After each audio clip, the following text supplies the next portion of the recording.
దేశంలో ఉన్న చాలా మంది పీసీసీ పెబ్బేలను మార్చే ఆలోచన చేస్తున్నారట ఈ పార్టీ పెద్ద లీడర్లు. గిందుకోసమే ఢిల్లీలో పెద్ద మీటింగ్ పెట్టిండ్రట ఈ నెల 13వ తారీఖు నాడు. ఈ మీటింగుకు దేశంలో ఉన్న అందరూ అన్ని రాష్ట్రాల పీసీసీ పెబ్బేలు, ఇన్ఛార్జీలు ఇట్లా అందరు లీడర్లు హాజరైతారట. ఇక ఎట్లయినా తెలంగాణలో పీసీసీని మారవలనని షానొద్దుల సంధి చూస్తున్నారు కదా పెద్ద లీడర్లు. ఇక ఈ మీటింగ్ ల తెలంగాణతో పాటు చాలా రాష్ట్రాలకు కూడా మారుతున్నారట. ఇక గా మీటింగ్ ల ఏపీ గురించి కూడా ఆలోచనలు చేసే ఛాన్స్ ఉన్నదట.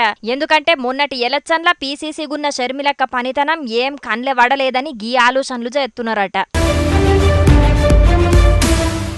పార్టీల చాలా మంది సీనియర్ లీడర్లున్నా కూడా వాళ్ళందరినీ కలుపుకుంటా పోతలేదట షర్మిలక్క. మొత్తం నేనే అంతా నాదే అన్నట్టుగా ఒక్కతే నడుపుతున్నట్టు అవుతున్నదట పార్టీని. ఎంత వైఎస్ఆర్ సార్ పేరు వాడుకున్నా కూడా ఒక్క సీటు కూడా గెలవలే ఏపీల. గదే అక్కకి ఇప్పుడు డేంజర్ అయిందట.